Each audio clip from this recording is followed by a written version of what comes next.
anao indray tratr'izao fotoana manokana izay iarahantsika eto mandritra ity herinandro ity ao anatin'ilay programa manokana izay iarahana maneran-tany mihitsy isika amin'izao fotoana izao dia tsy ninona izany fa ilay teny izay efa fantatsika loatra hoe aoka izay ny herisetra inditinao.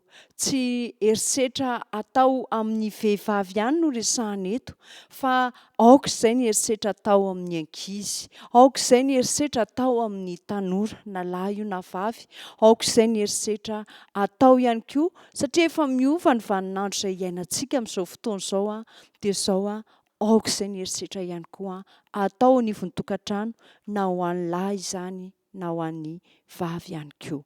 Araka ny efa hitantsika omaly dia ilay tantara izay voasoratra ao amin'ny Jaona 2:7-9 ilay tantarana vehivavy Samaritana anankiray izay niova ny fiainany, lasa mpitory ny filazantsara izy satria niaona tamin'i Jesosy.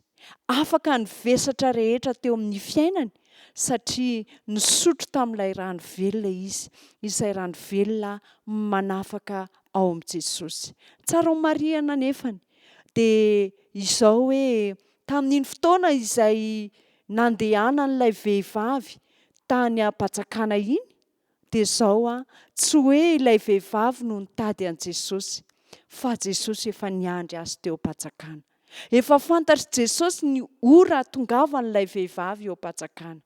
Ianao ihany koa dia tahaka izany. Efa fantatry Jesosy amin'ny atsipiriany ny fiainanao. Efa fantatry Jesosy amin'ny atsipiriany ny hoavinao sy ny hoaviko ihany koa. Ary fantany ny mahasoa sy mahasoa anao. Ka tonga ny fotoana ankehitriny izay iresahany indray amintsika. Hanalany, hanafahany antsika ao anatin'ny geja izay mety mamatotra antsika vokatry ny ratram-piainana, ratram-panahy izay mety mianjady eo amin'ny fiainantsika. Koa andeha isika hiaraka hivavaka alohan'ny hanombohantsika an'izao fotoana izao. Rainay izay any an-danitro, ianao ilay raitsi-to mahefa ny zavatra rehetra, tompon'ny tompo, mpanjakan'ny mpanjaka, mahafantatra ny amin'ny tsipirian'ny fiainanay tsirairay avy. Apetraka eo am-pelantananao Jesosy eo ny fiainanay.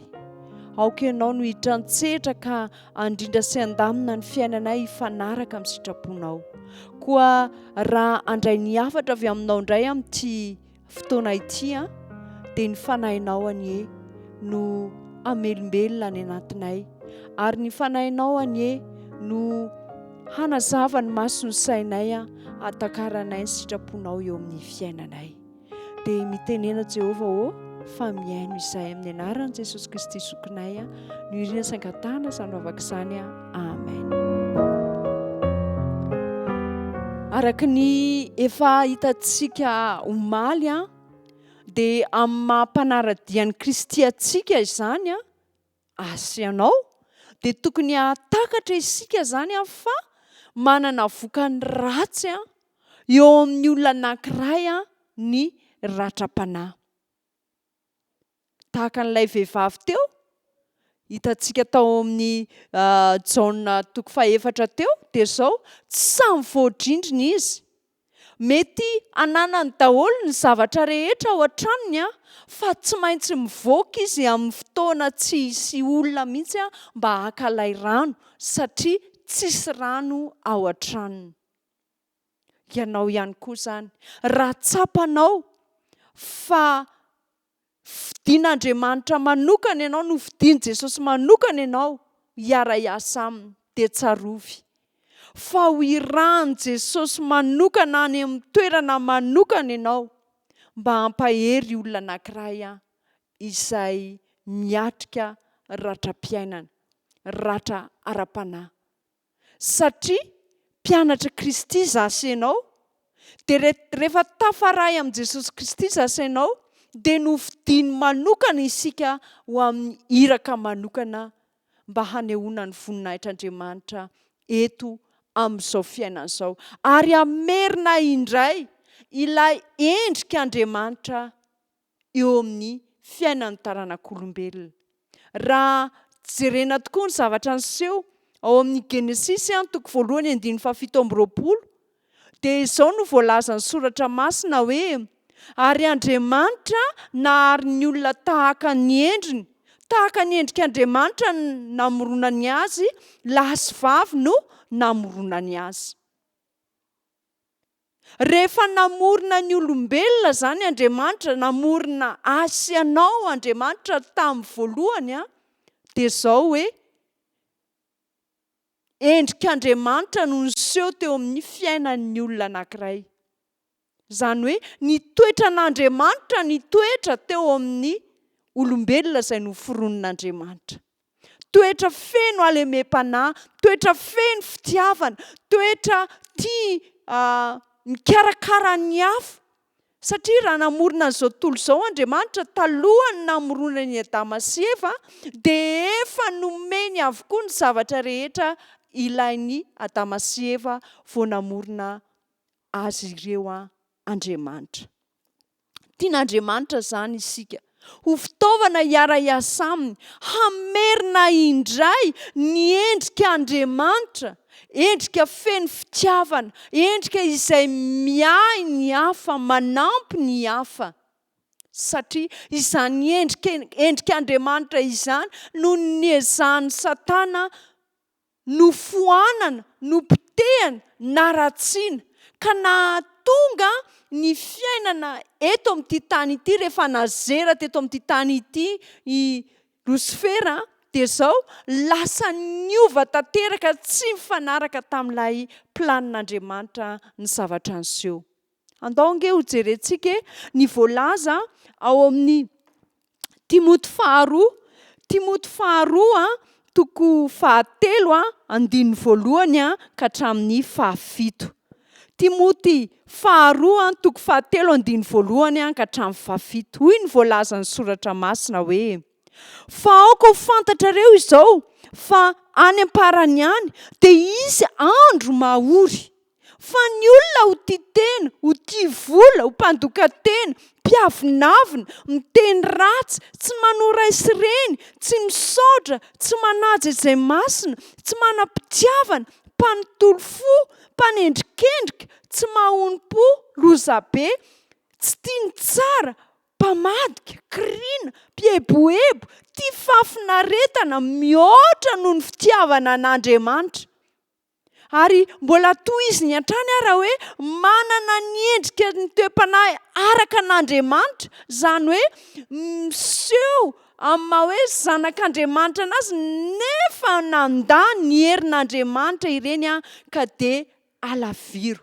Fa isan'ireny izay misokosoko miditra any an-tranon'ny sasany ka mahalasa ho babo ny vehivavy adaladala, vesara ny fahotana, entiny filana maro, mianatra mandrakariva nefa tsy mahatratra ny fahalalana ny marina. Izany ny zavatra misy iainantsika amin'izao fotoana izao. Satria niezahan'ny Satana tanteraka ny anakona amin'ny alalan'ny tsy fitiavana, amin'ny alalan'ny fitiavan-tena, amin'ny alalan'ny tsy fiheverana ny hafa, ilay toetra, ilay endrik'Andriamanitra. Ka ny ataony dia ny mahatonga ny olona hiaina ao anatin'izany faharatsiana rehetrarehetra izany dia niteraka ratra-po amin'ny hafa rehefa avy eo. Tsy araka ny nambarako teo aloha dia tsy amin'ny ankizy ihany no hita mivantana ny vokatra teraka izany ratra-po izany amin'izao fotoana izao. Fa na eo amin'ny vehivavy, na eo amin'ny lehilahy dia samy lasa hiaina ohatra ny rivo-piainana, ohatra ny mandeha ho azy. Ny fiainana izany hoe fitenenana maharary tsy ampiheverana ny hafa izany. Ankehitriny dia miantso antsika Andriamanitra mba hamerina indray ilay endrik'Andriamanitra feno fitiavana, toetran'Andriamanitra feno fitiavana eo amin'ny tokantrano izay misy atsika, eo amin'ny fiarahamonina izay misy atsika, eo amin'ny fiangonana izay misy atsika. Ary izay indrindra no mahatonga ny loha hevitra mandritry ty herinandro ity ilay hoe inona ny atao mba hahafahana miatrika ireo ratram-piainana. Misy zany teboka 5 manan-danja izay hojerentsika manomboka androany. Tokony hoe inona ny tokony ho ataontsika mba hanapitsika ny hafa izay latsaka ao anatin'ny ratram-piainana. Voalohany amin'izany teboka izany dia zao hoe manangana ekipa ahitana mpitarika izay mahalala momba ny ratram-panahy. Dia faharoa dia zao hoe mahatakatra hoe inona ny sakana mety hisy eo amin'ny fiainan'ireo olona niara-ny herisetra. Ahoana ny atao mba hahafahana miaina am-pahalianana ary ahoana ny atao mba hahatanteraka hasitrana n'ilay olona tratran'ny ratra ara-panahy zany dia mila isika mahatana tsiambaratelo ary farany manome fiarovana sy fanohanana ireo izay tratran'ny ratra ara-panahy. Androany isika izany dia hijery manokana n'ity teboka voalohany ity hoe manangana ekipa ahitana mpitarika izay mahalala ny momba ny ratra am-panahy. Mikendry hanana ny tanjona ao anatin'izao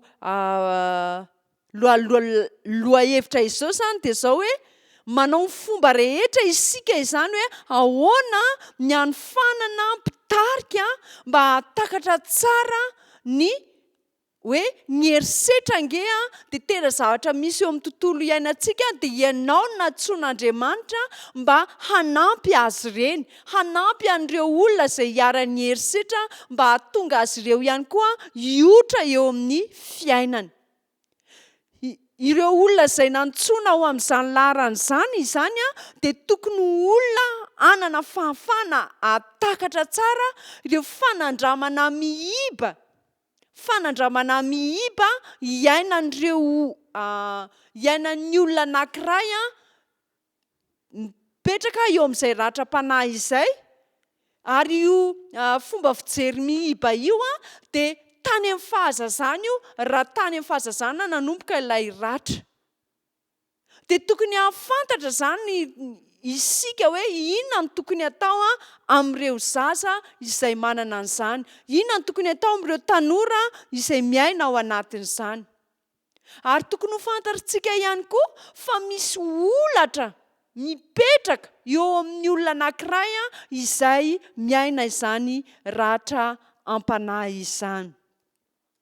Izay indrindra no nahatonga ny sampana miadidy ny vehivavy sy ny ankizy nandrisika mandrakariva ny fananganana an'ity hoe centre d'écoute ity. Inona moa ilay centre d'écoute? Ny centre d'écoute dia toerana ivon-toerana anankiray izay natsangana mba ahafahana aloha voalohany indrindra mahatsapa fa misy miaino misy olona azoko antonina mba hiaraka hivavaka amiko, mba afaka hiaino ny zavatra mavesatra ato anatiko. Efa manana izany isika fa ao amin'ny fiangonana mandrosoa zany zao dia efa misy an'izany ivon-toerana izany.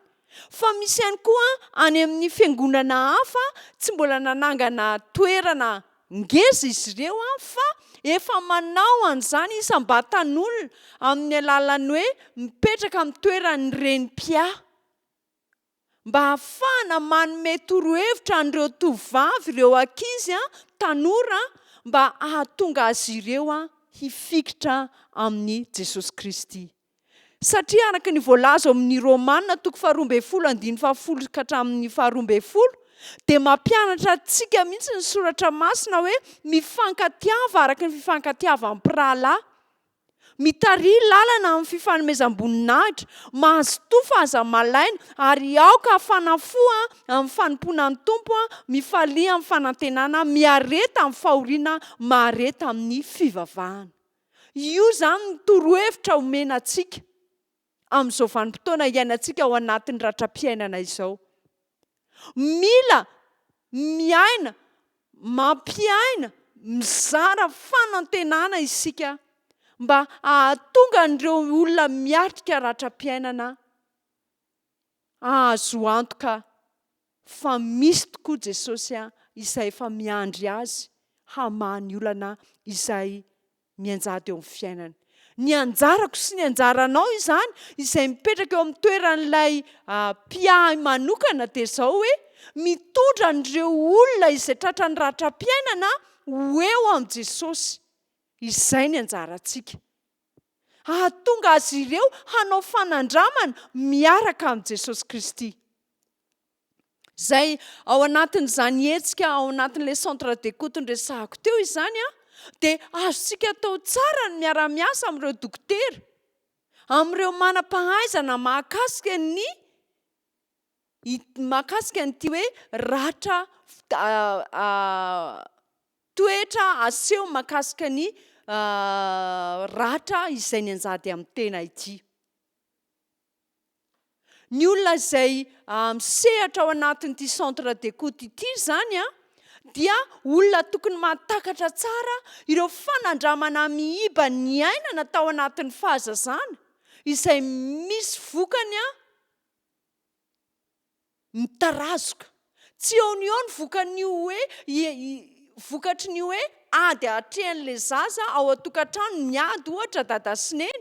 Tsy eo ny vokan'io fa rehefa tanora lay ankizy dia izao any vao miseho ny vokatr'izany ratra nateraka ny tany amin'ny fahazazana izany. Mety tsy eo amin'ny fahatanorana mihitsy ary fa rehefa any an-tokantrano indray izy dia miverina indray ilay sary izay olatra efa mipetraka tao anatin'ilay zaza anankiray. Tadio izany fa mila mitandrina izany isika ray aman-dreny eo anatrehan'izany toe-javatra rehetra izany. Inona ara izany? Ny tsara ho fantatra mahakasika an'ity hoe ratra ara-panahy ity. Tokony ahafantatra tsika izany, tokony hahatakatra tsika izany ny vokatra mitarazoka nateraka ny ratram-panahy, ny vokatra izany eo amin'ny fihetsika, eo amin'ny fomba fiaina sy ny vokany ara-tsaina sy ara-batana. Ahoana ara ny atao mba ahatakarana an'izany zavatra izany? Ny olona anankiray izay miaina ao anatin'ity ratra ara-panahy na ratra ara-piainana ireto dia izao manana fomba fijery miiby izy voalohany indrindra momba ny tenany sy na momba ny hafa. Manakana azy zany izany zavatra niseho teo amin'ny fiainana izany, ny ratra teo amin'ny fiainana izany handroso ary lasa misy hevitra mibana mahatonga anazy hanapa-kevitra tsy hanao zavatra na dia zavatra tokony ho vitany ary. Ny olona manana an'izany eo amin'izany sehatra izany ihany koa dia nataoko hoe miady amin'ny sakafo izy. Satria misy karazany roa ilay miady amin'ny sakafo resahako eto. Na izy tsy tia mihinan-kanina mihitsiny dia lasa miena ny hery fiarovany vatany dia lasa totamy aminy daholo ny aretina maro samihafa. Na izy mihinan-kanina be mihitsy indray ny fanohatra amin'ilay teo izany. Ary izany rehetrarehetra izany dia misy fiantraikany eo amin'ny vatany avokoa izany dia lasa miteraka rehefa avy eo izany zavatra izany fanomezan-tsin'ny tenany rehefa avy eo. Dia hita ao anatin'izay ihany koa ny vokatra hoe tsy mahita tory mihitsy ilay olona. Ny olona miaina ao anatin'ity ratram-piainana ity ihany koa dia manome tsiny mandrakariva ny hafa izy, manamelo teny izy, mirona ho azy any amin'ny zava-mahadomelina izy rehefa tsy zakany intsony ny zavatra izay mavesatra ao anatiny. Ary indraindray izy dia miezaka manafina amin'ny fihetseham-pony ary mandaha tsy ampiana izy eo amin'ny trangan-javatra izay miseho eo aminy. eo amin'ny mahakasika amin'ny fiseho indray eo amin'ny fitsanganana sy ny fiseho ivelany indray zany dia karazana olona misy fotoana izy tena tsy manome tomba ny bidy mihitsy ny tenany tsy miraharaha mihitsy ny fisehoany tsy miraharaha mihitsy izy ny zavatra teneniny fa miteny arak'izay tia no tenenina eny izy. Ary mampalahelo amin'reto karazana olona miatrika ratram-piainana reto dia izao rehefa tonga amin'ny fotoana izay tsy ahazakany intsony, tsy zakan'ilay izy dia aleony manao sakrifisy ny tenany amin'ny zavatra tsy tokony hanaovany sakrifisy. Mamotika mihitsy zany izy amin'izay fotoana izay ny mahakasika ny tenany. Mamotika mihitsy izy amin'izay fotoana izay ny fifandraisana amin'ny hafa ihany koa. Inona ary zany no tokony ataontsika? Tokony izany isika hiezaka hanampy azy. Ahafantatra aloha izany isika mampanampy anazy hoe misy fiantraikany eo amin'ny fiainany ara-panahy ny ratram-piainana. Araka ny fikarohana natao zany dia izao be dia be ny olona izay niara-ny ratram-piainana izay lasa misy fiantraikany eo amin'ny ara-panahiny, eo amin'ny fahafahany mifandray amin'Andriamanitra izany ratram-piainana izany. Misy fiantraikany ngeza be eo amin'ny fiainany ara-panahy kosa nefa izany raha tsy misy olona manampy anazy, raha tsy misy olona miaino anazy. Dia ny antom-pisiditsika zany izao dia hiteny hampahery, hiaino anazy. Dia hamerina aminazy ny teny fikasana izay nomeny-pahary ao amin'ny Salamo 7:100 ohatrany dia misy an'izao teny izao amin'ny 7:17 hoe dia nitaraina tamin'i Jehova ireo rahory ka novonjeny tamin'ny fahatereny, nitondra azy nivoaka avy tany amin'ny maizina sy ny aloky ny fahafatesany izy ary notosany ny fatorany. Mampiaina azy indray izany fa Andriamanitra dia tena miaino azy. Andriamanitra dia tena maneho vonany ary te hamerina anazy indray eo amin'ilay endrik'Andriamanitra izay feno hatsara tarehy tokoa. Ao amin'ny Salamo 119:1 sy 2 dia miteny hoe ny mitoetra eo amin'ny fierena izay aniavo indrindra dia monina ambonin'ny aloky ny tsy toa. Izao no laza tamin'i Jehova hoe fialovako sy bateria fiarovana ho ahy izy ary Andriamanitro izay itokiako. Ny anjarantsika izany dia mampianatra, mamerina ao aminazy mba hifikitra amin'ny teny fikasan'Andriamanitra. Fa bateria fialovana azo antoka Jehova Raitsotoa. Ary ao amin'ny Salamo 119:4 sy 5 dia miteny mihitsy hoe ny volon'elany ny anaronany ianao ary ao ambanin'ny elany ny alofanao ho ampinga kely sy ampinga lehibe ny fahamarinana, tsy hatahotra ny oronina noho ny alina ianao na ny zana-tsipika madinika amin'ny noho ny andro. Atao azon'ilay olona antoka izany fa manana raitsotoa izay miay amin'ny zavatra rehetra, te hamerina indray ilay fahatsarana ao anatiny ilay olona izay niatrika ratram-piainana, na lahy io na vavy na tanora, eny na ankizy aza. Ary ny teny fikasana izay omena ao amin'ny Isaia 1:10 hoe aza matahotra ianao fa momba anao ary aza mierikerika foana fa izao no Andriamanitra ao, mampahery anao sady mamonjy anao, eny mitantana anao amin'ny tanana ankavanana amin'ny fahamarinako ao, dia ho azo ny antoka tokoa fa manana toky izy eo amin'ny fiainany izany. Ny mpitarika fiangonana izay mahalala tsara momba ny ratram-panahy izany dia mahalala fa misy fiantraikany eo amin'ny fianakaviana mandritra ireo taranaka maromaro mifandimby ny fanandramana miba ny ainana tamin'ny fahazazana. Dia izay indrindra ny antony anampiana, satria raha teo amin'ny fahazazana ilay olona niatrika n'ilay ratram-piainana dia izao tsy hoe vitatreo iny rehefa tanora izy, fa tena mbola ao anatin'iny fahatanorana iny mihitsy ary no tena mila fanampiana izy, satria handray fanapa-kevitra izy eo.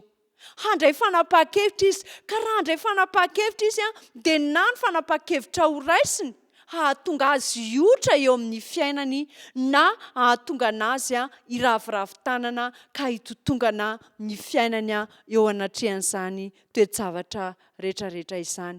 Ny tokony ho ataontsika izany dia izao maneho ohatra eo amin'ireo olona izay mifanerasera aminao tratran'ny ratram-piainana, maneho ohatra aminazy ny fanandramana ny ainanao niaraka tamin'i Jesosy Kristy. Mila manam-paharetana ihany koa ianao, satria raha ohatra ka efa nanao fanandramana niaraka taminao izy ka somary niemitra kely indray teo amin'ny fanapa-kevitra izay niraisiny dia izao manana faharetana, satria mbola mety ho elaela ny fery eo aminy vao ho sitrana. Mametraha fanontaniana mandrakariva aminazy hoe inona ny azoko atao mba hanampiana anao, ary miaraha miasa aminazy